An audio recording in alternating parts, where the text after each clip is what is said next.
नमस्कार, स्वदेश न्यूज के खास प्रोग्राम जनता मांगे जवाब में आप सभी का स्वागत है। मैं हूं आपके साथ राखी। न सिर्फ लोकसभा चुनाव की तारीख तय हो चुकी है, बल्कि 4 जून को यह भी तय हो जाएगा कि देश की जनता के किस राजनीतिक दल पर भरोसा जताया है। देश में आम चुनाव का शंखनाद होने के बाद राजनीतिक दलों की कसरत तेज हो गई है। भाजपा के साथ ही विपक्ष भी केंद्र की सत्ता के लिए हुंकार भर रहा है। भाजपा की अगुवाई वाले एनडीए और कांग्रेस की अगुवाई वाले विपक्ष ने भरोसा और गारंटी देने के लिए इस बार चुनावी तारीखों की घोषणा तक का इंतजार नहीं किया था।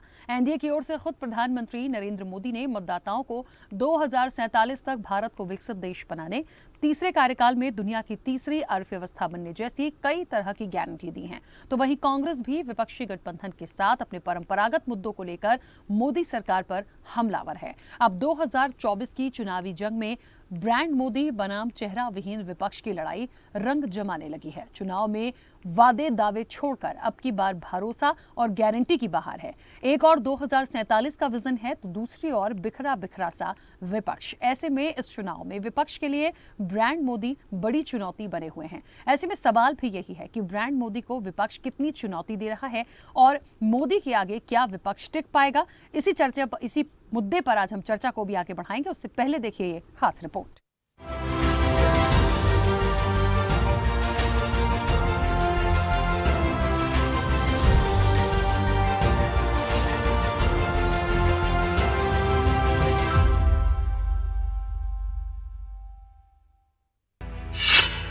गारंटी को पूरा करने की गारंटी, क्या विपक्ष के लिए खतरे की घंटी? गारंटियों का चलेगा जोर या विपक्ष मचाएगा शोर? मोदी के पास 2047 का विजन, विपक्ष के पास क्या? ब्रांड मोदी से आखिर कैसे निपटेगा विपक्ष? तीसरी बार मोदी सरकार, अब की बार 400 पार। लोकसभा चुनाव में जीत की हैट्रिक के लिए मोदी और भाजपा तैयार हैं, तो वहीं गठबंधन के सहारे विपक्ष अपनी नैया पार लगाने की जुगत भिड़ा रहा है। मोदी के पास न सिर्फ 2029 के लिए प्लान है, बल्कि विजन 2047 तक का है। बीजेपी अपने पुराने रिकॉर्ड को तोड़ना चाहती है, लेकिन लोकसभा चुनाव के लिए विपक्ष की तैयारी क्या है? और जैसा कि विपक्ष मोदी को मात देने का दावा करता है, उसके लिए उसकी रणनीति क्या है? ये एक बड़ा सवाल है। हिंदुत्व और राष्ट्रवाद की जमीन और मजबूत होने के बीच भाजपा वोट प्रतिशत और सीटें बढ़ाने के लिए एक एक कर पुराने सहयोगियों को साध रही है। बीते 2 मुकाबलों की तरह इस बार भी एक तरफ अब अजेय ब्रांड मोदी है, तो दूसरी ओर एक साथ आने की कोशिश में लगातार बिखरता विपक्ष है। ऐसे में ब्रांड मोदी की चुनौती विपक्ष के लिए नई नहीं है। गुजरात के मुख्यमंत्री से लेकर प्रधानमंत्री तक ब्रांड मोदी विपक्ष के लिए अब भेद्य किला बने हुए हैं। सीएम पद की शपथ लेने के बाद गुजरात में 2012 तक तो वो 2014 से केंद्र में कांग्रेस को लगातार मुंह की खानी पड़ी है और इसी ब्रांड के सहारे भाजपा नया वोट बैंक स्थापित करने में सफल रही है। विपक्ष की आरक्षण, जाति गणना की पुरानी लीक वाली सामाजिक न्याय की राजनीति के समानांतर प्रधानमंत्री मोदी ने गरीब, युवा, महिला और किसान को 4 जातियां बताकर सामाजिक न्याय की नई अवधारणा जनता के बीच बना दी है। वहीं बीते 2 मुकाबलों में ब्रांड मोदी से पार पाने में अक्षम विपक्ष पहले की तरह ही महंगाई, बेरोजगारी जैसे पुराने मुद्दे उठा रहा है। बात यहाँ भाजपा और विपक्ष की रणनीति की करें तो भाजपा ने राम मंदिर निर्माण अनुच्छेद 370 का खात्मा, 3 तलाक को दंडनीय अपराध बनाने, संसद और विधानसभाओं में महिलाओं की 33% हिस्सेदारी के बाद यूसीसी और सीएए जैसे फैसलों ने भाजपा के लिए 2029 की राह प्रशस्त की है। तो उधर कांग्रेस सामाजिक न्याय, आरक्षण का दायरा बढ़ाने, जाति जनगणना, महंगाई, बेरोजगारी के मुद्दे के साथ ही राहुल गांधी की 2 यात्राओं के अलावा विपक्ष की एकजुटता में खुद के लिए संजीवनी खोज रही है। लेकिन बड़ा सवाल यही है कि क्या आखिर लोकसभा चुनाव में मोदी ब्रांड के आगे विपक्ष टिक पाएगा?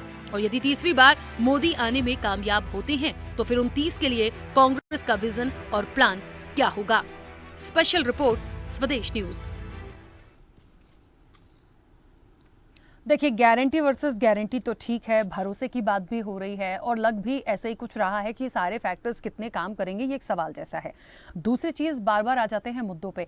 हमेशा हर राजनीतिक दल ये कहता तो है, चर्चाओं में अक्सर ये आता है कि मुद्दे बहुत प्रभावी होते हैं, मुद्दों पर इलेक्शन लड़ा जाएगा और होना भी चाहिए। देखिए, देश विकसित होगा जब जनता के हित के मुद्दे होंगे, आप उनको समझेंगे, उन चीज़ों पर आगे बढ़ेंगे, ये बात बिल्कुल सच होती है।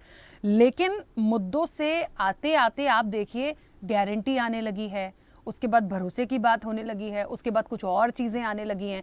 तो कुल मिलाकर जो इलेक्शन को आप कहाँ कैसे भुना पा रहे हैं, इस पर आ गए हैं। अब पूरी चर्चा में एक बड़ी महत्वपूर्ण बात है, जहां ब्रांड मोदी का नाम है। आप शुरू से देख लीजिए, 2014 के बाद से जो ग्राफ धीरे धीरे बढ़ता गया, 10 साल की चीज़ों को देखिए और आज प्रेजेंट की चीज़ों को भी देखिए, इसमें कोई दो राय नहीं होगी कि उनका जो एक ऑरा बन चुका है, या वो जिस तरह से कहते हैं या जनता के बीच पहुंचा रहे हैं या जनता कनेक्ट कर लेती है, वो जो कह देते हैं तो बहुत सारे काम होने लगते हैं। ये हमने और आपने देखा हुआ है, ऐसा नहीं है कि मैं मनगढ़ंत कुछ कह दूं। बहुत सारी बातों पे काम हुए हैं जिसे जनता समझती है, बोलती है। ऐसे में विपक्ष को हम कम नहीं आंक रहे, लेकिन विपक्ष जिस एकजुटता की बात करके आज तमाम लोगों के साथ गठबंधन में है, फिर वो धीरे धीरे एक एक करके गिरते चले गए, मन मुटाव की खबरें आई, वो कहीं ना कहीं उनकी खुद की इमेज को डाउन करके गई हैं। तो ऐसे में आपके पास अभी भी वक्त है, कुछ दिन ही सही, उसको आप कितना गेन कर पाएंगे। चर्चा को आगे बढ़ाएंगे, हमारे साथ मेहमान जुड़े हैं। सबसे पहले आपका परिचय करा दें। भारतीय जनता पार्टी का पक्ष रखने के लिए अनिल गोयल हमारे साथ अब से कुछ देर में जुड़ेंगे। अनिल जी का बहुत स्वागत चर्चा में जुड़ने के लिए।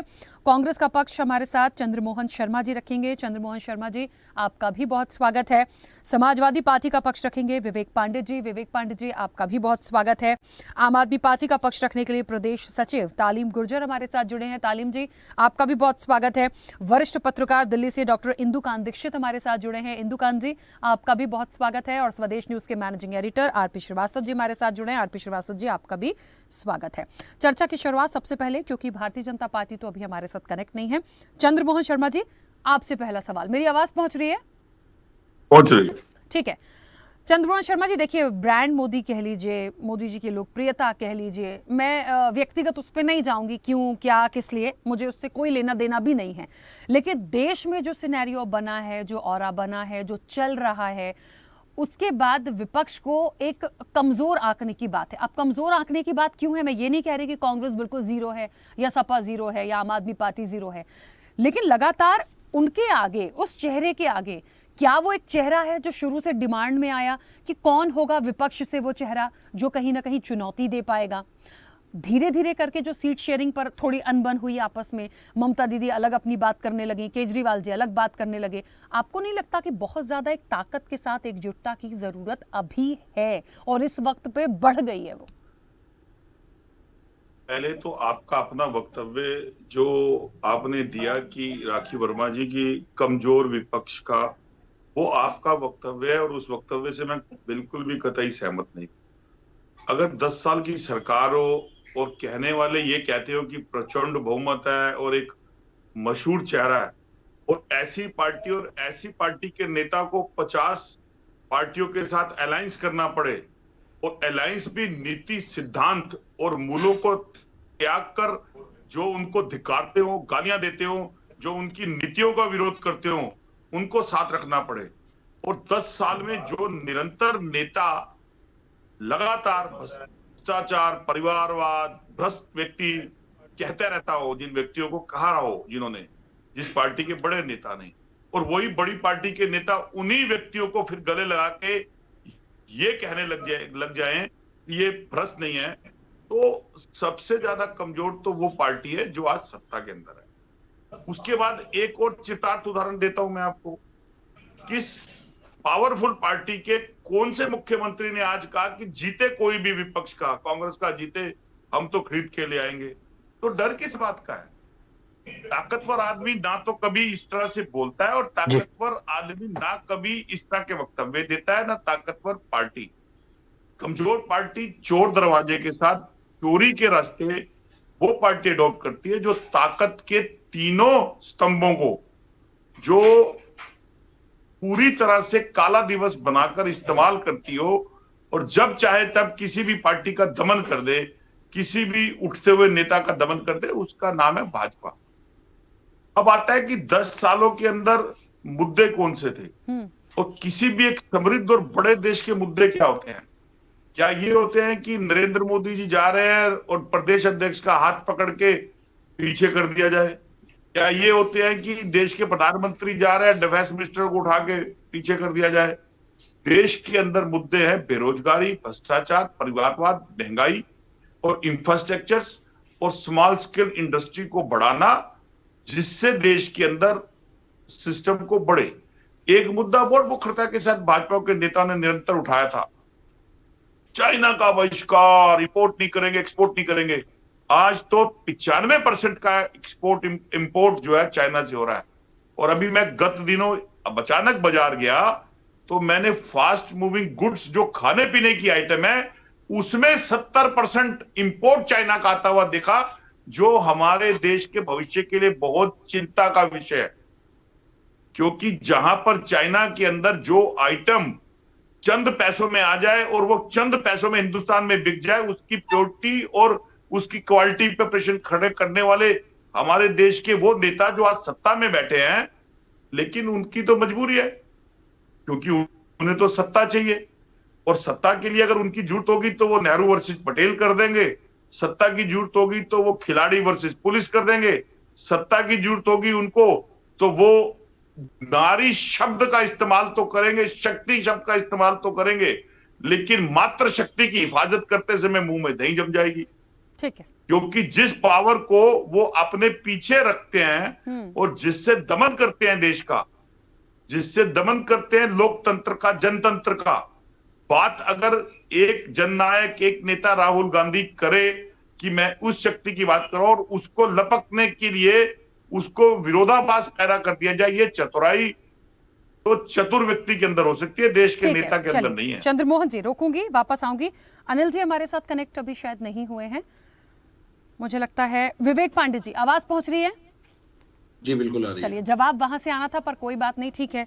अब ये तो पूछ नहीं सकती कि चंद्रमोहन जी की बात से कितना इत्तेफाक रखते हैं। गठबंधन है तो कुछ बोलेंगे नहीं आप, लेकिन मैंने तो बुराई करी ही नहीं। मैंने तो सिर्फ इतना सा कहा था कि भाई जिस एकता की बात हो रही है, जिस तरह से मुद्दों की बात हो रही है, बहुत सारे मुद्दे विपक्ष के पास बहुत अच्छे भी होते हैं, लेकिन वो ताकत नहीं दिख पाती।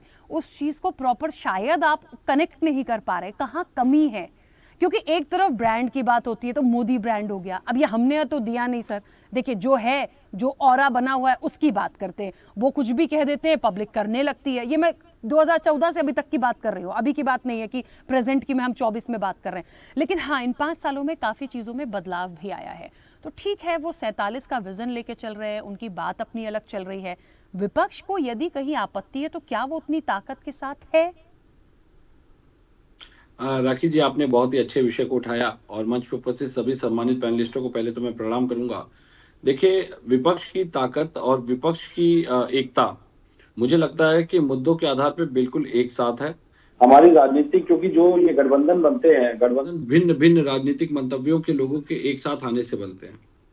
सबसे बड़ी बात यह है कि बिल्कुल एक बात सत्य आपकी है कि एक समय मोदी ब्रांड बना था। ये बिल्कुल आपकी बात से मैं सहमत हूं, मैं इसमें कहीं भी कोई आपत्ति दर्ज नहीं करा था। लेकिन ये बात भी याद होनी चाहिए इस देश में कि समय समय पे कई ब्रांड आए। इसी देश में आयरन लेडी भी थे, इसी देश में लौह पुरुष भी थे। तो ऐसे कई ब्रांड समय समय पे चले। उत्तर प्रदेश की बात करूं तो मुझे लगता है उत्तर प्रदेश में आज भी एक ही ब्रांड है जिसको ब्रांड, राजनीतिक ब्रांड के नाम से देखा जाता है, तो वो थे आदरणीय स्वर्गीय मुलायम सिंह जी, जिसको लौह पुरुष के नाम से आज भी जाना जाता है।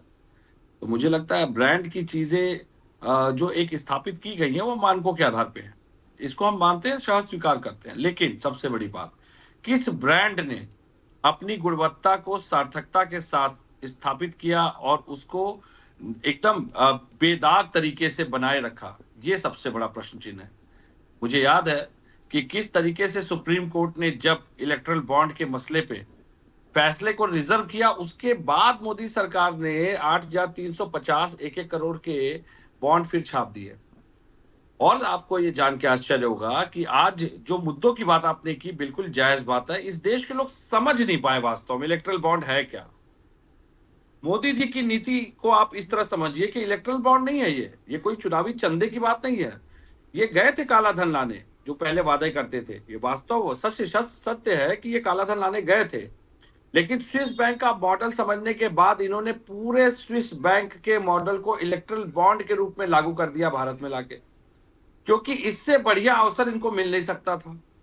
न देने वाले का नाम, न लेने वाले का नाम, कितना दिया, कहां से दिया, किसको दिया, यही तो स्विस बैंक भी करता है ना, जिसको हम कहते हैं काला धन। तो काला धन के पोषक आज मोदी जी एक ब्रांड तो है, बिल्कुल सही बात है। इतिहास राज्य देखेगा कि भारत में स्विस बैंक के फॉर्मेट को, स्विस बैंक की व्यवस्था को लागू किया था इन्होंने इलेक्ट्रल बॉन्ड के रूप में, और इसके जनक मोदी जी थे। भारत याद रखेगा कि जब नोटबंदी लाई गई थी, कैसे तत्काल प्रभाव से 15 लाख लोगों की नौकरियां समाप्त करने का काम मोदी जी ने किया था, यह भी इतिहास याद रखेगा। और मैं आपको याद दिला दूं, 15 साल तक उत्तर प्रदेश की मैं बात करूं तो हमने सत्ता से बाहर बिठाए रखा था। अभी तो 2 ही कार्यकाल हुए हैं, 5वां नहीं देख पाएंगे, मैं आपको गारंटी देता हूं इस बात की। और उससे बड़ी बात, 48 की बात कर रहे हैं, अब तो ये बात तय हो गई कि भाजपा में 2048 तक सारे नेताओं का भविष्य समाप्त है मोदी जी को छोड़ के, इसको भी मान लेते हैं। और उससे बड़ा एक तर्क मैं प्रस्तुत कर देता हूं कि क्या कारण है राखी जी कि जितने योग्य नेता भाजपा में हैं, चाहे मोदी जी हो, चाहे राजनाथ सिंह जी हो, चाहे नड्डा जी हो, ये लोग हमेशा सुरक्षित सीटों पे लड़ने का प्रयास करते हैं। कभी चुनौती देता हूं आपके मंच से मोदी जी को, राजनाथ सिंह जी को, जेपी नड्डा जी को, अमित शाह जी को, आइए जरा कभी हमारे उत्तर प्रदेश के पूर्वांचल से लड़के दिखाइए, इटावा से लड़के दिखाइए, उन सीटों पे आइए जहां पर आपको करारी शिकस्त का सामना करना पड़ेगा। एक सबसे बड़ी बात देखिए, भाजपा का एक पैटर्न है, भाजपा उस पैटर्न पे काम करती है। कैसे? अपने एनडीए गठबंधन को या अपने अन्य प्रत्याशियों को ये उतारती है उस सीटों से जहां चुनौती होती है, लेकिन ब्रांड कहे जाने वाले मोदी जी सेफ सीट ढूंढते हैं अपने लिए, क्योंकि चुनौतियों से डर लगता है। तो अरे जो व्यक्ति ऐसे तो बीजेपी देश का भी कह प्रधानमंत्री देगी होते कि हुए एक अखिलेश प्रेस यादव भी, कॉन्फ्रेंस करने डिम्पल से डरता यादव है, भी, बाकी लोग भी आ जाइए इस तरफ चुनाव लड़ने, ऐसे तो वो भी कह देंगे। अब ये तो मैं एक तो बड़ी पूरा एक जिम्मेदारी से टेरिटरी कह रहा बनी हूं। हुई है ना। सुनिए ना, मैं तो बड़ी जिम्मेदारी से कह रहा हूं कि मोदी जी को कहिए ना कि अगर इतने बड़े ब्रांड हैं तो आ जाएं, जरा आजमगढ़ से लड़ लें, आजमगढ़ से लड़ लें, इटावा से लड़ लें, मैनपुरी से लड़ लें, संभल से लड़ लें, आए ना जरा। क्या कारण है कि केवल एनडीए के प्रत्याशियों को थोपी जाती है सीटें कि हारने के बाद ठीकरा भी उनके सर फोड़ दिया जाए? हमारे यहाँ इंडिया गठबंधन में लोकतांत्रिक व्यवस्था है जहां फैसले संवाद के आधार पर तय किए जाते हैं, लेकिन एनडीए की व्यवस्था का आधार है थोपना। अपने निर्णय थोपे जाते हैं वहां पे, मोदी जी के निर्णय थोपे जाते हैं। विवेक जी ठीक है, लेकिन मैं प्लीज इससे सहमत नहीं हूं। मैं इसलिए थोड़ा सा इसलिए सहमत नहीं हूं थोड़ा सा, क्योंकि कांग्रेस है आपके साथ। मुझे बताइए ना, क्या अखिलेश यादव अपनी सीट कभी छोड़ पाएंगे कांग्रेस को देने के लिए? क्या डिम्पल जी की सीट कांग्रेस को, यहाँ आपस में तो सुलझ नहीं रहे, मोदी जी पे कहां आप टास्क फेंक रहे हैं? सुनिए ना मेरी बात, आपकी बात को ससम्मान में आगे बढ़ा दूं। कांग्रेस से सोनिया जी ने रायबरेली की सीट पे जब मना किया, कितना उत्पात मचा दिया इन लोगों ने। कांग्रेस ने तो एक जो माइंडसेट था लोगों का ब्रेकआउट किया ना। आज मोदी जी से कहिए ना आजमगढ़ से सीट लड़के दिखा दे जरा, आ जाए जरा, जौनपुर लड़ ले, इटावा लड़ ले, मैनपुरी लड़ ले। बात आने वाले समय के विजन की है, हम उस चर्चा पर हैं कि ब्रांड मोदी है, तो गठबंधन है, ये कितना सक्सेस होगा, कितनी बड़ी चुनौती के रूप में 2048 तक किसी भी नेता का भविष्य तय नहीं होने वाला। मोदी जी एक छत्र राज्य करने की मंशा रखते हैं और भाजपा के बाकी नेता केवल नारे भंडारे और टेंट लगाने का काम करेंगे, भीड़ जुटाने का काम करेंगे, बाकी कोई नहीं है। चलिए ठीक है, वापस आऊंगी। अनिल जी जुड़े हमारे साथ, अनिल जी भी शायद अभी कनेक्ट। चंद्रमोहन जी 1 मिनट सर, वापस आऊंगी, आप कुछ कहना चाह रहे हैं, वापस आती हूँ। तालीम जी आवाज पहुंच रही है? जी जी जी। तालीम जी वही सवाल है, क्योंकि आप सब गठबंधन का हिस्सा हैं, मेरा तो बहुत सीधा सा सवाल है कि आज कहीं ना कहीं एनडीए के पास मोदी चेहरा है, इंडिया अलायंस के पास कौन है? दूसरी बात, यदि ये 2047 तक तीसरी बड़ी अर्थव्यवस्था बनने की बात करते हैं, विकसित बनाने की बात करते हैं, गठबंधन के पास क्या है? बहुत पॉइंट टू पॉइंट हम मुद्दों पर इस चर्चा को लेकर चलेंगे।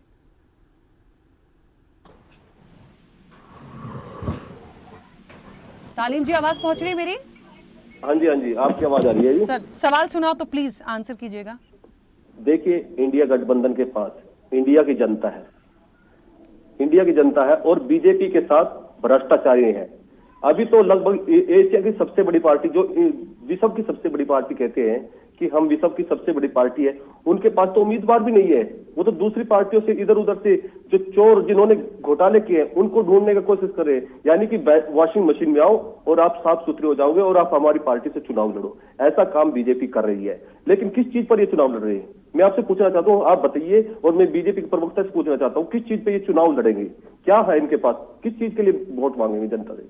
लेकिन हमने, आम आदमी पार्टी ने, जो गठबंधन है वो है देश को बचाना, लोकतंत्र को बचाना, क्योंकि ये तो कहते हैं अगर 400 सीट आ जाएंगी हम संविधान को ही खत्म कर देंगे। कौन से संविधान को खत्म करने की बात कर रही है? उस संविधान को जिसमें देश की जनता ने संविधान को बनाया, उस संविधान को ही खत्म करने की ये कोई भी खत्म नहीं कर सकता। लेकिन मैं एक बात कहना चाहता हूं कि आने वाले चुनाव में ये 400 पार क्या, मैं कहता हूं ये 100 पार भी नहीं हो सकते, ये 100 पार भी नहीं हो सकते चुनाव में। सर कैसी बात कर रहे हैं, थोड़ा सा ज्यादा हो गया। नहीं, आप सीटों का कैलकुलेशन देख के तो कहिए, मतलब थोड़ा 19-20 होता, 100 पार भी नहीं होंगे तो बहुत बड़ी चुनौती दे रहे हैं आप, और उस कंडीशन में जब वो विजन एक लेकर चल रहे हैं। मैं आपसे पूछ रहा हूँ किस चीज पे वोट मांगेंगे आप ये बताइए। मैं बता तो रही हूँ, वो कह तो रहे हैं। देखिए सारी जगह के सीटों के समीकरण अलग होते हैं। भारतीय जनता पार्टी को मैं ये नहीं बोल रही हूँ कि वो इतनी ताकतवर हो गई है कि वो 400 पार कर देगी, चुनौती है उनके लिए बेशक, लेकिन 2047 का विजन उन्होंने स्ट्रेट फॉरवर्ड रखा है। सर सुनिए तो, अब आप सुन लीजिए कुछ इस चुनौती को इंडिया गठबंधन रोकेगा, इंडिया गठबंधन देश की जनता रोकेगी, क्योंकि उन्होंने पता लग गया है इनकी क्या हिस्ट्री है, इनका क्या कारण है, किस लिए ये देश को लूटने का काम कर रहे हैं। अभी आपने देखा, ये तो धन्यवाद करता हूं मैं सुप्रीम कोर्ट का कि इनके खिलाफ ये जो इलेक्ट्रॉन बॉन्ड आया है उसमें सभी को, जनता को पता लग चुका है कि कैसे कैसे कर रहे हैं। अभी पिछली बार बिंदु कंपनी जिसके शरद रेड्डी जी हैं, जो उसके उसमें 5 करोड़ रुपए देकर, जब अपना 5 करोड़ रुपए देकर बॉन्ड खरीदा, फिर उसने अपनी जमानत ली, फिर 25 करोड़ रुपए दिया वहां पे। देखिए ये कौन सी दुकान खोल रखी उन्होंने? देखिए ये जो चुनावी चंदा है ना, मुझे लगता है इसमें कोई कहीं से नहीं बचने वाला। ये चीजें धीरे धीरे खुल रही हैं और आएंगी। और बीजेपी का नाम तो आया था, सबसे ज्यादा चंदा लिया है। अब उसमें लेन देन वाले की और चीजें क्लियर हो जाएंगी तो वो तो पूरा चिट्ठा खोलना है सर, उसका जितना प्रभाव पड़ेगा उनको पड़ जाएगा। हम तो किसी का साइड ही नहीं ले रहे, और नहीं भी पड़ेगा तो हम तो यहाँ बैठे ही हैं सारी चीजों के लिए। मैंने तो सिर्फ एक विजन की बात करी थी। यही बात कहते, केजरीवाल जी यही बात कहते हैं, इंडिया गठबंधन ही बात कहता है, जिन्होंने भ्रष्टाचार किया, जिन्होंने 2 नंबर का पैसा लिया, उनका सामना आना चाहिए, उनके नाम जनता के बीच में आने चाहिए। ठीक है, वापस आऊंगी। चलिए डॉक्टर इंदुकांत दीक्षित जी, आवाज पहुंच रही है मेरी? हाँ जी, राखी जी आ रही है। इंदुकांत दीक्षित जी, 2-3 बातें हैं। विपक्ष को लग रहा है कि वो बहुत ताकतवर हैं, वो बिल्कुल भी कमजोर नहीं है, कमजोर एनडीए है, जिनको इधर उधर से तोड़ मरोड़ के चीज़ों को लाना पड़ रहा है, लोगों को लाना पड़ रहा है। इनके पास आके लोग वॉशिंग मशीन में बिल्कुल साफ हो जाते हैं। बात यहाँ विजन की हो रही है।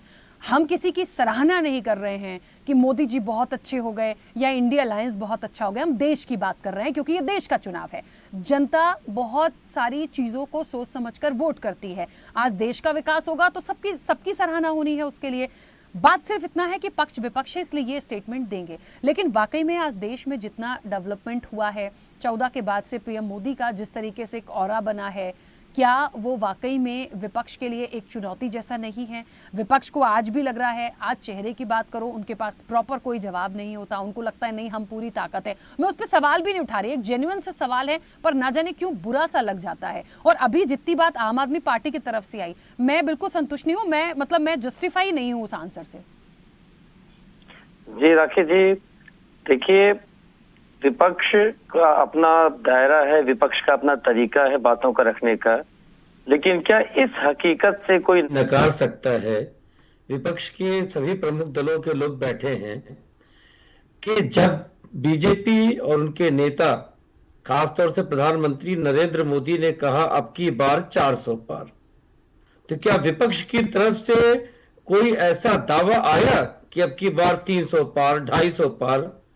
आज तक इसी एजेंडा पे बीजेपी के विपक्ष चर्चा कर रहा है कि वो 400 पार नहीं करेंगे, वो जी 300 ही पहुंच जाए बहुत है, वो 250 पहुंच जाए, वो कम आ जाएंगे, वो जैसा अभी कहा आम आदमी पार्टी के नेता ने कि वो 100 भी नहीं पार करेंगे। लेकिन आम आदमी पार्टी और इंडी गठबंधन के लोग कितना पार करेंगे, ये आपने राष्ट्रीय स्तर पे उनका कोई दावा सुना है आज तक? यही बताता है कि एजेंडा सेटिंग में कम से कम बीजेपी आगे है और जो एनडीए गठबंधन है वो आगे हैं।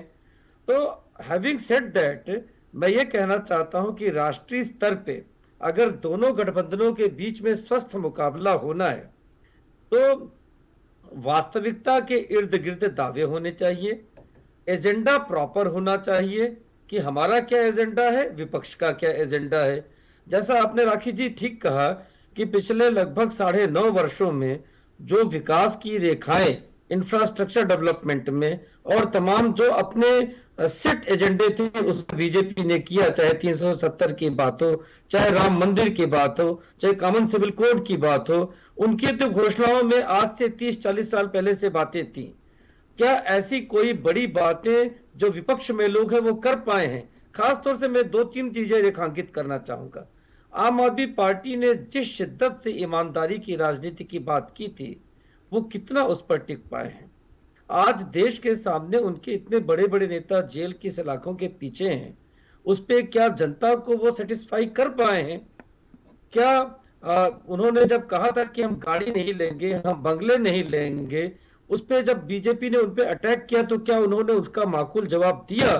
बजाय इसके उन्होंने बड़े बंगले बनाए, गाड़ियां ली। तो जनता ने जो एक अलग तरह की राजनीति की कल्पना की थी आपसे, वो उन्होंने दिखा नहीं।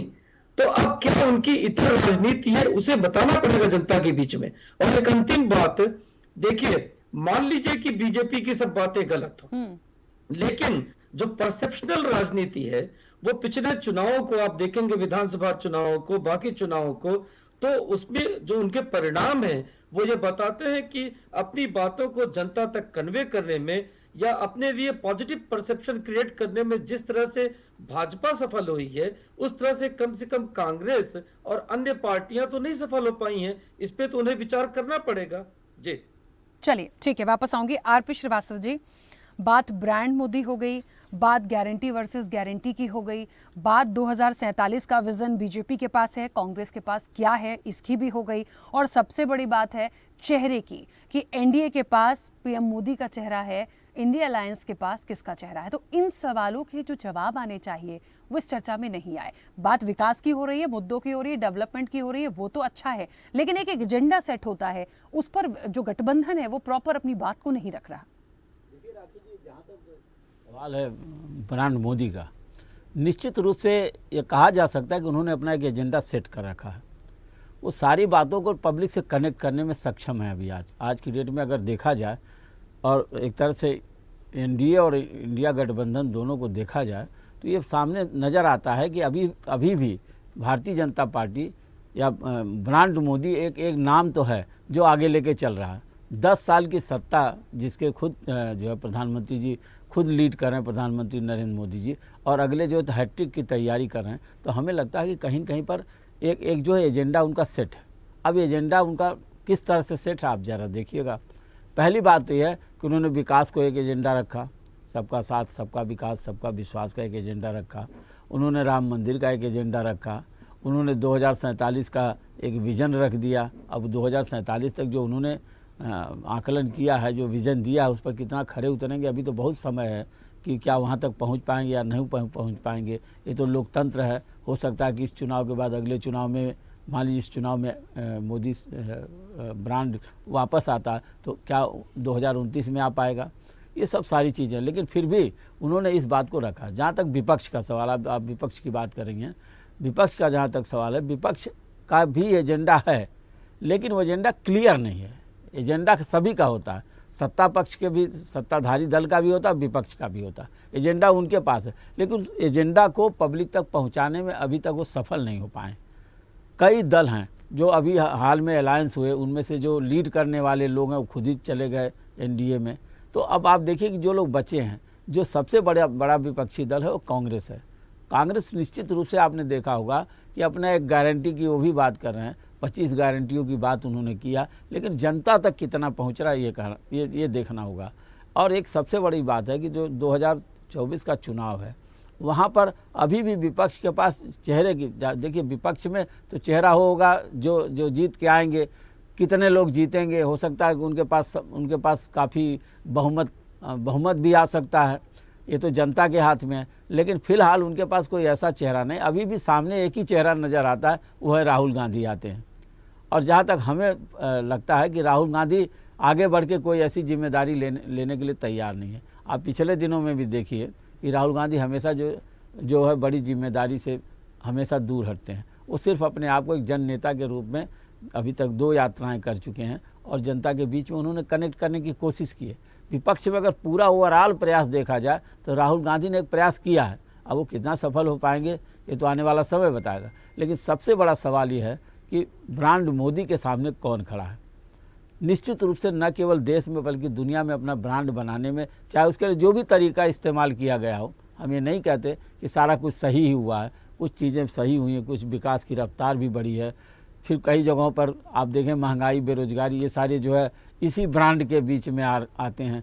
कहाँ कितनी महंगाई है, कितनी बेरोजगारी है, इस तरफ अगर जनता का ध्यान न जाए और उनके ब्रांड की तरफ जाता है या फिर उन्होंने किसी एजेंडे के तहत काम किया है, तो आज की डेट में उनको जो है इस बात का श्रेय दिया जाना चाहिए कि मोदी जी ने अपना एक ब्रांड तैयार किया और उसी के पीछे पूरे लगभग जो 44-45 दल काम कर रहे हैं। चाहे भले कई दल ऐसे हैं जिनके पास एक भी सीट नहीं है, लेकिन जहां मौका मिलता है भारतीय जनता पार्टी, एनडीए गठबंधन उन दलों को भी शामिल करने का प्रयास करता है जिनके पास कोई भी जनाधार है, लेकिन कोई जो है जीत के कोई इतने लोग नहीं आए।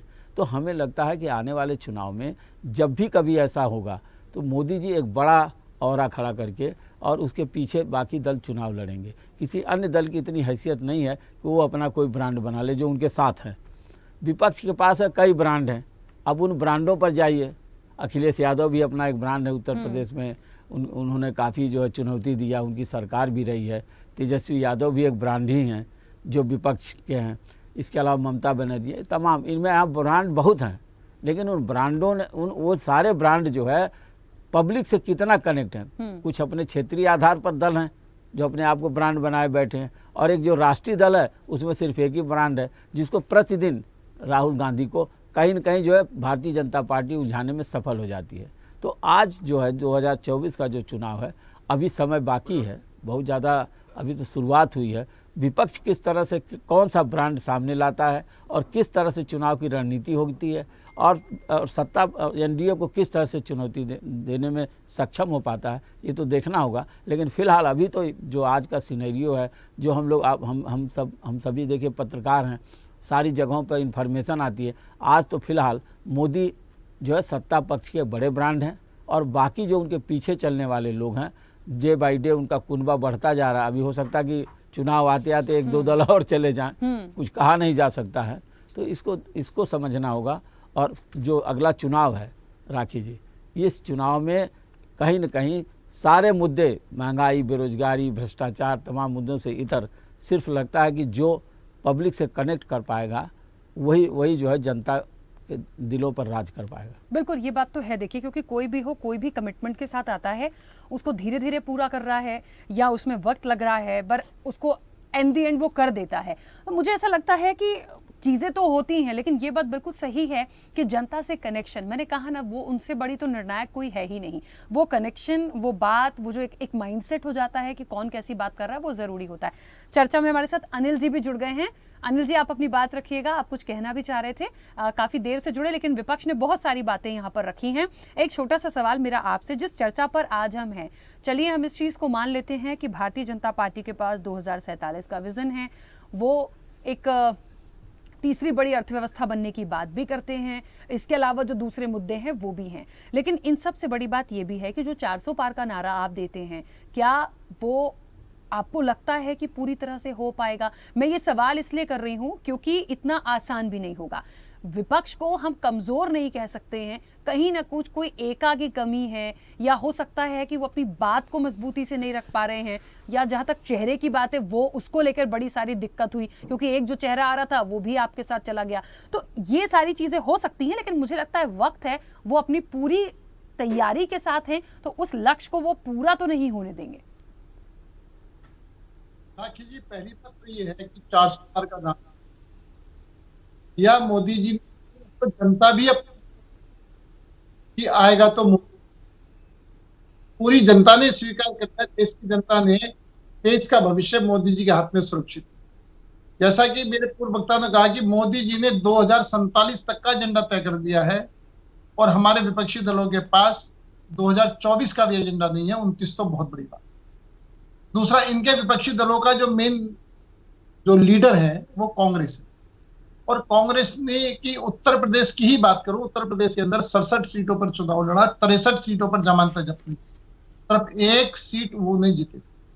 आज स्थिति क्या है कि कांग्रेस के जितने भी सीनियर लीडर हैं वो चुनाव लड़ने से डर रहे हैं, घबरा रहे हैं, चुनाव मैदान को छोड़ करके भाग रहे हैं, और जनता ये देख रही है जो विपक्षी दल के गठबंधन का सबसे बड़ा पार्टनर है वो ही उसके जितने भी सीनियर लीडर हैं, जितने भी मास लीडर हैं, सीधे लीडर सब मास लीडर भी हैं, वो सब चुनाव से भाग रहे हैं। यानी उनको हार निश्चित तौर पर दिखाई दे रही है। और जब मैं मास लीडर का नाम लेता हूं तो जिसमें राजेश पायलट भी एक नेता है उसने भी खुद को चुनाव लड़ने से मना कर दिया। अब आप ये दिखाएं जो उत्तर प्रदेश में गांधी परिवार का गढ़ है, वहां से भी गांधी परिवार मैदान छोड़ करके भाग रहा है। वो वायनाड से लड़ने की बात कर रहे हैं, लेकिन अभी तक उत्तर प्रदेश के अंदर एक भी सीट से कांग्रेस के बड़े नेताओं ने लड़ने की अभी तक जानकारी नहीं आई है, लड़ने की हिम्मत नहीं दिखा पा रहे। एक बात। और दूसरी बात, वो मेरे पूर्व वक्ता ने कहा कि हमारा तो एजेंडा है 400 पार, तो इनका एजेंडा क्या है। और ये अभी भ्रष्टाचार की बात कर रहे थे और केजरीवाल जी की बात कर रहे थे। मैं ये कहना चाहता हूं कि केजरीवाल ने कांग्रेस पर भ्रष्टाचार जी जनता जो देख रही है, जनता ये देख रही है कि इनकी कथनी और करनी में कितना अंतर है। ये सिर्फ सीट पाने के लिए, सत्ता पाने के लिए, अपने परिवार को बचाने के लिए, अपने भ्रष्टाचार को बचाने के लिए जनता को गुमराह करने की कोशिश कर रहे हैं। जनता ये देख रही है इस केजरीवाल ने कांग्रेस पर दुनिया भर के भ्रष्टाचार के आरोप लगाए और उसके बाद में उन्हीं के गठबंधन में शामिल हो गए, उन्हीं के सपोर्ट से सरकार बनाई। इसी केजरीवाल ने कहा कि मैं 4 कमरों में रहूंगा और आज वो आलीशान बंगले में रह रहे जो घोटाले के अंदर सामने आ रहा है। शराब घोटाले के कंप्लेंडर अजय माकन है कांग्रेस के नेता, और कंप्लेंडर की शिकायत पर जब कार्रवाई होती है और वो जेल जाते हैं, इनके नेता जेल गए हुए हैं और केजरीवाल संबंध को नहीं स्वीकार कर रहे, आज कांग्रेस उन्हीं के साथ समझौता कर रही है, कांग्रेस उन्हीं के गठबंधन में शामिल है या वो कांग्रेस के गठबंधन में शामिल है। जनता ये देख रही है कि इनकी जो दोहरी चालें हैं, एक तरफ शिकायत करना, अगर उस पर एक्शन हो तो उनकी गोदी में जाके बैठ जाना। तो ये गठबंधन जो है ये गठबंधन नहीं है, ये गठबंधन सिर्फ सत्ता प्राप्ति के लिए, अपने भ्रष्टाचार को छुपाने के लिए, अपने परिवारों को बचाने के लिए। जिस तरीके से सोनिया गांधी चाहती है राहुल गांधी प्रधानमंत्री बने, लालू यादव चाहते हैं तेजस्वी मुख्यमंत्री बने, मुलायम सिंह यादव का परिवार चाहता है अखिलेश मुख्यमंत्री बने, ममता बनर्जी चाहती है मेरा भतीजा मुख्यमंत्री बने। मतलब कुल मिलाकर इन्होंने अपने परिवारों को बनाना है, अपने परिवारों को बचाना है, परिवारों के लिए राजनीति कर रहे हैं, अपने भ्रष्टाचार को छिपाने के लिए राजनीति कर रहे हैं, देश के लिए राजनीति नहीं कर रहे। और देश की जनता ये देख रही है कि ये लोग देश के लिए नहीं सिर्फ अपने लिए राजनीति कर रहे हैं। ठीक है अनिल जी, वैसे तो इंटरप्ट करना नहीं चाह रही थी, पर क्योंकि एक बात आ गई तो फिर मैं भी, क्योंकि जर्नलिस्ट हूं मैं सवाल को पूछना लाजमी है। नीतीश कुमार के लिए कुछ कह दीजिए। आप लोग बहुत समय से बहुत सारी बातें कहते आ रहे थे, आज आपके साथ हैं, क्यों? उनको वो क्यों आए? या तो आप दबाव में लाए या फिर आप अपने फायदे के लिए लाए। ये नीतीश जी एक समझदार नेता है और नीतीश जी ने हमारी नीतियों का समर्थन करते हुए वो हमारे साथ जुड़े हैं।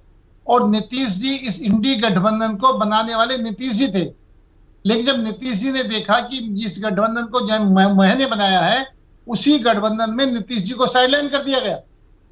अब आप एक बात बताएं, क्योंकि जब नीतीश जी ने देखा कि ये सिर्फ मामला भ्रष्टाचार को बचाने का है, मामला सिर्फ अपने परिवार को बचाने का है, नीतीश जी ने बड़ा स्पष्ट कहा है कि कुछ लोग सिर्फ अपने परिवार के लिए राजनीति कर रहे हैं, कुछ लोग सिर्फ अपने परिवार को बचाने के लिए, भ्रष्टाचार बचाने के लिए राजनीति कर रहे हैं। मुझे ऐसा लगता है सब लोग अपने फायदे के लिए राजनीति कर रहे हैं।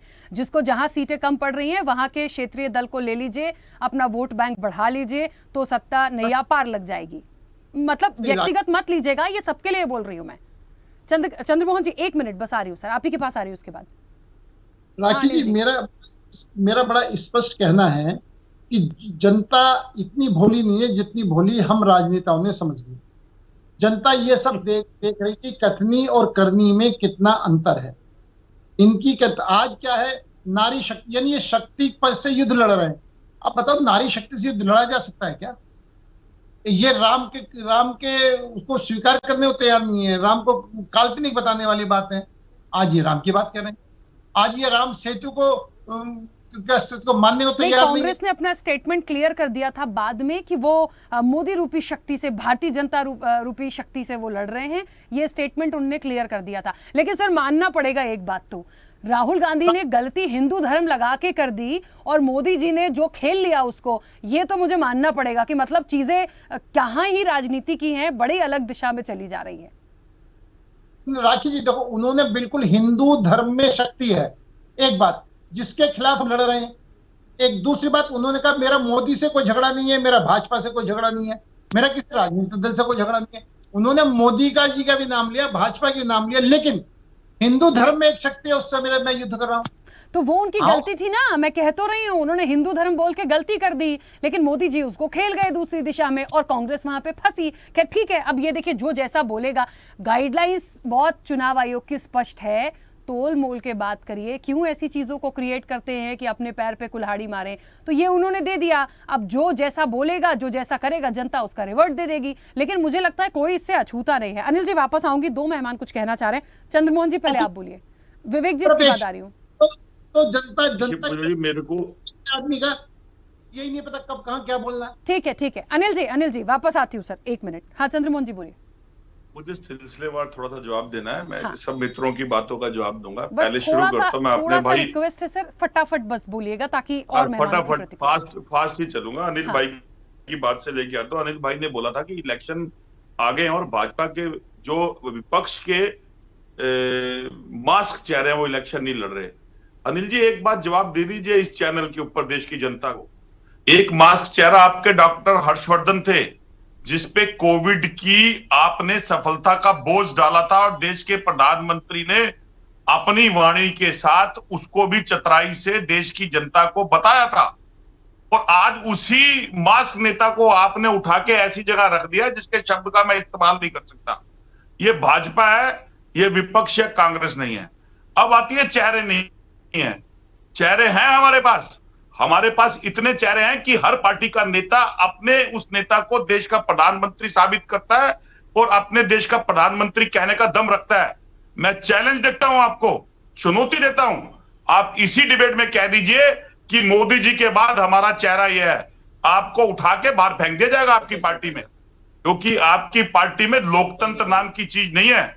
जिस पार्टी के अंदर बिना संविधान के, बिना उसके पार्टी का अध्यक्ष चुन जाए, उसके नेता की हिम्मत ही नहीं है ऐसी कहने की। अब आते हैं मुद्दे के ऊपर। मेरे किसी मित्रों ने बार बार ये भी बोला, तो उसको मैं सिखा देता हूं। उसमें एक पत्रकार बंधु भी है मेरे, कि INDIA, अगर इंडिया नहीं है तो इंडी भी नहीं है। अपनी ट्रांजेक्शन सुधार लो आप, क्योंकि देश को बदनाम मत करा करो, शब्द को बदनाम मत करा करो। और अगर I.N.D.I.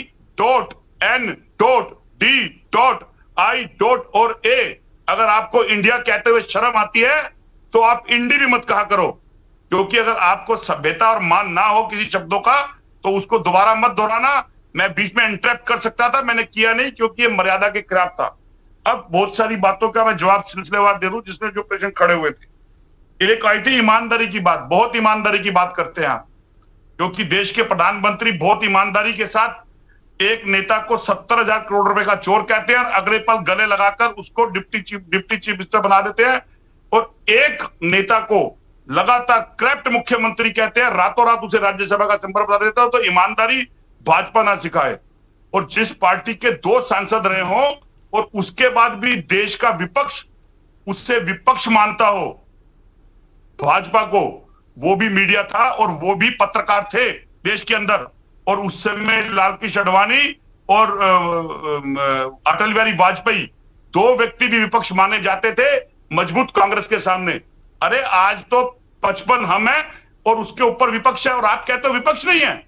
ये भी वाणी बोलना बंद कर दीजिए। उसके बाद आप कहते हो ब्रांड, कोई ब्रांड नहीं है। नरेंद्र मोदी जी अगर ब्रांड होते तो देश के अंदर महिलाओं की इज्जत ना लुट रही होती और उनकी पार्टी के खुद के नेता इस तरह से गलत कर्मों में लिप्त ना होते। ब्रांड होते, मैं सलूट मारता नरेंद्र मोदी जी को। अगर वो देश के प्रधानमंत्री होते, भाजपा के प्रधानमंत्री ना होते। BHQ का कांड, उत्तराखंड का कांड, उन्नाव का कांड, हाथरस का कांड और अभी लेटेस्ट जो आपके सिद्धारमैया, वो जो कर्नाटक के जो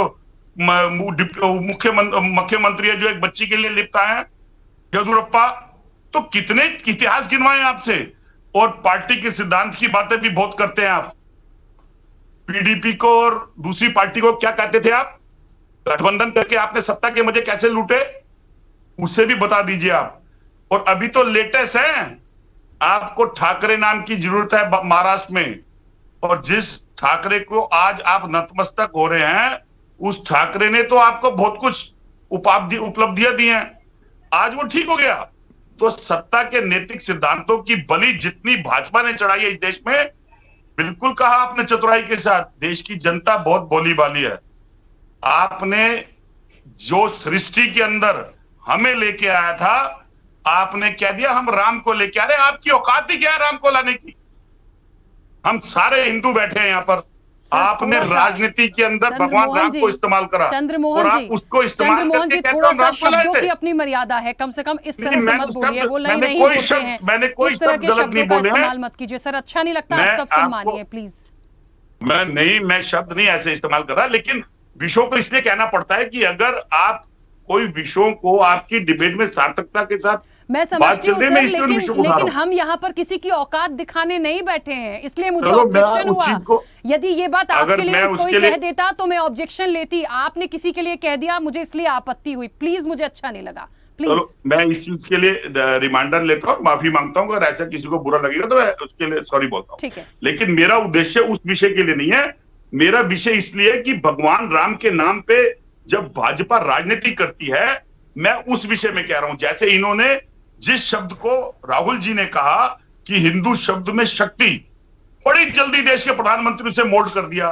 तो शक्ति की को उन्होंने बताते हुए जिस दुराचारी शक्ति का इस्तेमाल करके देश की गरीब जनता, किसान, युवा को आप निरंतर तिरस्कारित कर रहे हो, उसकी बात करी थी। ठीक तो है, देश के प्रधानमंत्री ने उसे तो बोला ही नहीं, चलिए, लेकिन इसलिए ये बात कहनी पड़ी। तो मेरा कोई उद्देश्य किसी को वो कहने का ठीक नहीं है। है। चंद्रमोहन जी, काफी समय दिया सर, और भी मेहमान है, प्लीज। ठीक है, विवेक पांडे जी अपनी बात रखिए पहले जल्दी से। विवेक जी कुछ कहना चाह रहे थे? चलिए, डिस्कनेक्ट हुए हैं, दोबारा आएंगे वो भी, क्योंकि कुछ कहना चाह रहे थे। इंदुकान दीक्षित जी, एक बार फिर आप ही की तरफ रुख कर रही हूँ, क्योंकि पत्रकारों पे भी कई सारी बात आ गई। देखिए, ठीक है, किसी को आरोप प्रत्यारोप से इतर, मुझे लगता है एक ऐसी चर्चा में आज हम बैठे थे कि हम किसी की कोई सराहना नहीं कर रहे हैं। जो देश में हो रहा है, जो देख रहे हैं, जो बात हो रही है, हमने वो रख दिया। मुझे नहीं लगता कि किसी को हर्ट करने का कोई इंटेंशन है, लेकिन महत्वपूर्ण बात यह है कि पूरी ओवरऑल चर्चा को आप सुन रहे हैं। ये एक्सेप्टेबल अभी भी नहीं है गठबंधन में किसी को भी कि आप उनको ब्रांड बोल दें। उनके पास भी बहुत चेहरे हैं, हम मानते हैं चेहरे हैं, लेकिन फिर कमी कहाँ है? ये बात तो सच है। अखिलेश यादव ले लीजिए, तेजस्वी को ले लीजिए, ममता बनर्जी ले लीजिए, केजरीवाल खुद भी ले लीजिए, ये कोई कम लोग नहीं है। राजनीतिक अनुभव के साथ साथ काम कर चुके हैं, अपनी अपनी जिम्मेदारियों को, स्टेट को संभाला है, तो मुझे लगता है कम नहीं है। फिर कमी कहाँ है? राखी जी, सिर्फ एक बात कह करके अपनी बात रखूंगा।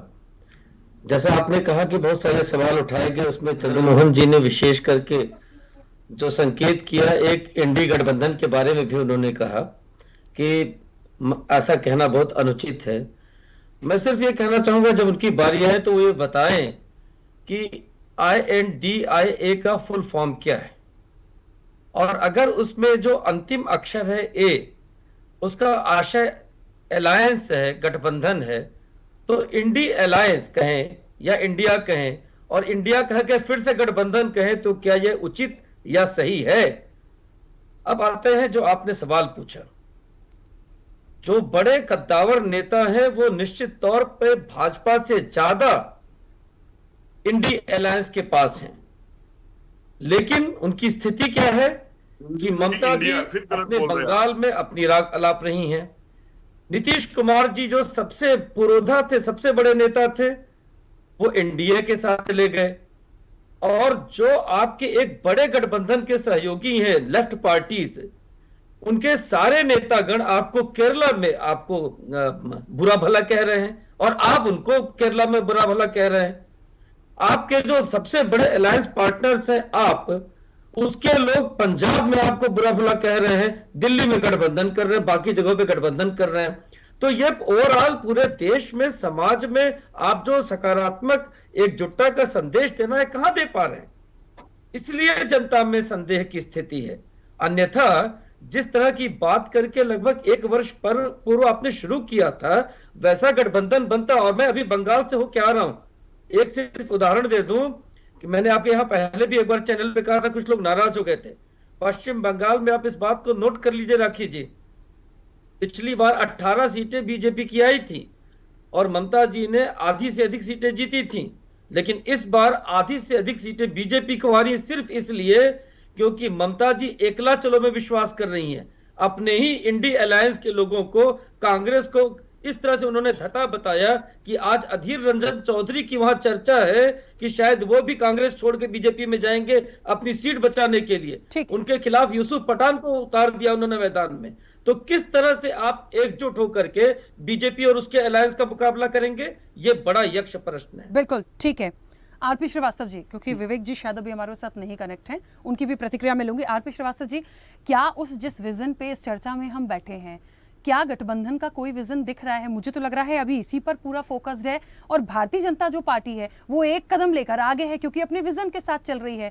तो ओवरऑल जो पूरा एक कंक्लूजन हम देखें 24 का और 29 का, क्या दिखता है? नहीं, देखिए राखी जी, उनका विजन तो एकदम क्लियर है भारतीय जनता पार्टी का। लेकिन एक सवाल और खड़ा होता है कि जैसे ब्रांड मोदी हैं, उनके साथ करीब 42-43 दल हैं। जब एक ब्रांड है तो उतने दलों की ज़रूरत क्या? पहली बात तो ये है भाई, ब्रांड इतना बड़ा ब्रांड है तो इन दलों की ज़रूरत क्या है? अगर ये दल हैं, इसका मतलब है कि आप कहीं न कहीं अपने ब्रांड को बचाने के लिए और लोगों को भी जोड़ रहे हैं। हम ये मानते हैं कि हर दोनों दल एलायंस, दोनों जो है सत्ता पक्ष और विपक्ष दोनों एलायंस में है। तो किसी एक को ये कह देना कि वो एलायंस उन्होंने गठबंधन बना लिया, तो गठबंधन आप नहीं बना रहे, गठबंधन उन्होंने भी बना लिया। सवाल इसका नहीं है। सवाल इसका है कि मोदी जी ने जिस तरह से पूरा अपना मतलब ये इलेक्शन कैंपेन, तमाम चीज़ें, उनका एक ही लक्ष्य है कि वो जो सबसे बड़ी पार्टी, जो पूरा बहुमत उनके पास अकेले के पास आ जाए। और उसका सहारा जरूर है कि ये जो दल हैं ये भी उनको कहीं कहीं सपोर्ट करते हैं। अब प्रश्न ये रहता है कि जिन पार्टियों से, जैसे अभी आप देख रहे हैं कि कांग्रेस से बहुत सारे बड़े नेता छोड़ के जा रहे हैं भाजपा में। अब जब आप इतने बड़े बाण हैं तो इन नेताओं को लेने की जरूरत क्या? अपनी पार्टी में क्या जरूरत है? आपके पास इतने, आप दुनिया की सबसे बड़ी पार्टी हैं, आप पास बहुत सारे करोड़ों 10 करोड़ कार्यकर्ता हैं, आप समझिए, आपका बूथ लेवल तक है, फिर भी इनकी ज़रूरत क्यों पड़ जाती है? सवाल यही खड़ा होता है। ब्रांड के साथ ये एक बहुत बड़ा सवाल है कि इतने बड़े ब्रांड हैं, और हम भी मानते हैं कि मोदी एक ब्रांड है और मोदी देश को कनेक्ट करते हैं, लेकिन उसके बाद भी अगर ऐसे नेताओं की भी झड़ी लग जाती है आपके यहाँ, तो आप बताने की क्या ज़रूरत है? देखिए, निष्पक्ष बात होनी चाहिए। हमें लगता है कि ये निश्चित रूप से उन्होंने 2047 का विज़न दिया, बिल्कुल देना चाहिए। देश के प्रधानमंत्री हैं, अगर आने वाले समय का विज़न देते हैं और देश की जनता को उसका भला होता तो निश्चित उस प्रधानमंत्री को सैल्यूट। लेकिन ऐसे लोगों को क्यों ला लेते हैं जहां आपके पास खुद ही ज़मीनी कार्यकर्ता हैं, अनगिनत हैं, करोड़ों हैं? तो आप इस बात को समझिए कि इस तरह का जब कोई मामला आता है तो यहाँ भी एक कन्फ्यूजन होता है कि जब हम इतने बड़े हैं, जनता उनको स्वीकार करती है, जनता से कनेक्ट हैं, और कहीं भी किसी भी तरह से जो विपक्ष है कहीं भी किसी मुद्दे पर उनको लपेट लेते हैं। लेकिन उसके बावजूद भी एक बात ये कहा जा सकता है कि हो सकता है कि आने वाले समय में हो सकता है इन दलों की ज़रूरत ना हो, या इन 42-43 दलों का भाजपा में विलय हो जाए। ये सब कुछ बहुत सारी संभावनाएं हैं राजनीति में। फिलहाल अभी 2024 का चुनाव है, निश्चित रूप से एनडीए गठबंधन आज की डेट में इंडिया से आगे है। और एक बात और भी है, देखिए कितना शब्दों का विच्छेद कितना करते हैं। भाई ये इंडी गठबंधन है तो ये एनडी गठबंधन है, भाई वहाँ भी तो अलायंस है। ये वर्ड हटा दीजिए तो उनको एनडीए बोल सकते हैं, नहीं इनको इंडिया बोल सकते। तो इस पर भी विचार होना चाहिए। और दूसरी बात है, हर बात तार्किक होनी चाहिए। हाँ, ये ज़रूर है, हम इस बात को, कोई भी देश में सारे लोग और हम लोग पत्रकार हैं, जो इनपुट हमको मिल रहे हैं उसमें निश्चित रूप से जो विपक्ष आज की डेट में उसने अपना कोई बड़ा विजन नहीं दिया, जिसके चलते आने वाले चुनाव में कोई ऐसा करिश्मा हो पाएगा, ये कह पाना बड़ा मुश्किल है। ठीक है, क्योंकि समय भी हो गया। विवेक जी हमारे साथ जुड़े हैं तो अपनी बात रख लीजिएगा, क्योंकि कुछ कहना चाह रहे थे विवेक जी। चलिए, विवेक जी कनेक्ट नहीं है। तालीम जी, आप अपनी बात रख लीजिए, जरा सा समय है, बिल्कुल जल्दी से बोलिएगा। कहना चाहता हूं, जो एनडीए है इसके पास क्या विजन है, किस लिए चुनाव में आए हैं? सर मैंने स्पष्ट तो कर दिया था, बात वहीं आ गई सर। नहीं, वो बात नहीं है जी, वो बात तो अभी तक आई नहीं जो उनकी बात मैं कहना चाह रहा हूँ।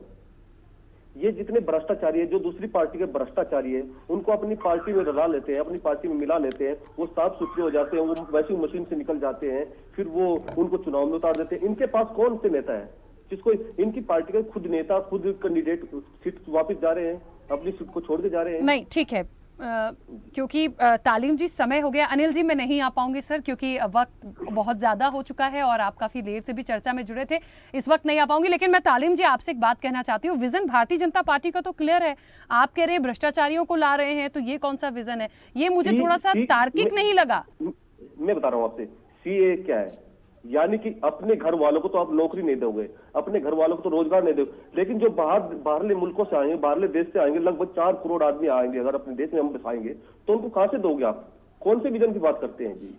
इनके पास कोई विजन नहीं है, सिर्फ इनके पास विजन है हिंदू मुसलमान, हिंदुस्तान पाकिस्तान। आम आदमी पार्टी का ये हो सकता है पक्ष, ठीक है, मैं कोई व्यक्तिगत टिप्पणी नहीं करूंगी, लेकिन मैंने शुरू में ही कहा था सर, मैं थोड़ा सा जस्टिफाई नहीं कर पा रही आपके आंसर को। समय हो गया, आप सभी का बहुत शुक्रिया इस चर्चा में जुड़ने के लिए। निश्चित तौर पर देखिए, एक बात तो बहुत महत्वपूर्ण है यहाँ पर, ब्रांड मोदी कह लीजिए तो विपक्ष की चुनौती है, बिल्कुल चुनौती है, क्योंकि विपक्ष के पास चेहरे हैं, ऐसा नहीं है कि चेहरे नहीं है। इस चर्चा में बहुत सारी लोगों ने इस बात को रखा, लेकिन ये भी देखना होगा कि क्या वो अपनी बातों को उस तरह से नहीं रख पा रहे हैं, कमी कहाँ है। बीजेपी की तरफ से भी ये बात बिल्कुल एकदम लॉजिक वाला पॉइंट है कि आप इतने ताकतवर होने के बाद भी इतने लोगों को शामिल कर रहे हैं। दूसरी बात, 400 पार कैसे हो पाएगा, ये वाकई एक चुनौती जैसा है। आने वाले समय में सबसे महत्वपूर्ण जो है, निर्णायक जो है, वो जनता है, पूरी पिक्चर को साफ कर देगी 4 जून को। चर्चा में इतना ही, बने रहिए स्वदेश न्यूज के साथ। सबसे पहले देश।